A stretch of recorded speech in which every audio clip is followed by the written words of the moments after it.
नमस्कार मंडळी, स्वागत आहे आपल्या यूट्यूब चॅनलवर. घरोघरी मातीच्या चुली या मालिकेच्या पुढील भागामध्ये आपल्याला असं पाहायला मिळतं की त्या जानकीला समजलेलं असतं की पार्वती आई ही माझी आई आहे.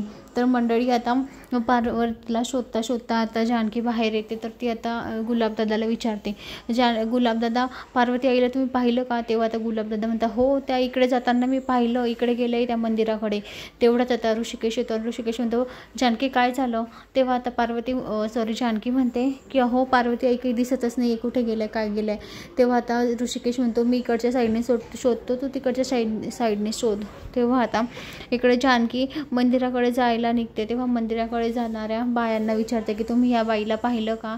हे बघा, गुलाबी कलरची साडी घातलेली, असं पाहिलं का ह्या बाईला? तेव्हा त्या म्हणतात, नाही आम्ही नाही पाहिलं ह्या बाईला. तेवढ्यात आता जानकी मंदिरामध्ये येते. देवळामध्ये त्या गुरुजींना विचारते, गुरुजी तुम्ही या बाईला पाहिलं का? गुलाबी कलरची साडी घातलेली, 60च्या वयाच्या आहे त्या, असं म्हणून आता गुरुजी म्हणतात, हो त्या मध्ये बसलेल्या आहे, मंदिरामध्ये बसलेल्या आहे. तेव्हा आता जानकीच्या जीवात जीव येतो आणि ती जाऊन बघते तर काय आता लताबाई आता देवापुढे हात जोडत असते आणि देवाकडे प्रार्थना करत असते आणि डोळ्यामध्ये सुद्धा अश्रू आलेले असतात.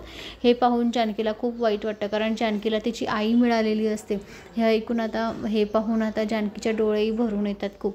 तर मंडळी आता जानकी आता सांगते की तू ऐश्वर्याची आई नाही तर माझी आई आहे, मी तुझी मुलगी आहे आई, असं म्हणून आता लताबाईच्या डोळ्यातसुद्धा पाणी येते. तेव्हा आता सारंग म्हणतो, ऐश्वर्या काहीतरी करा. जर कधी त्या जानकीने जर कधी त्या लताबाईला सांगितलं ना की तुमची मुलगी मी आहे म्हणून, तर आता हे खूप महागात पडणार आहे. आपण तर कामातनंच गेले, आता ऐश्वर्या पुढे काय प्लॅन करणार?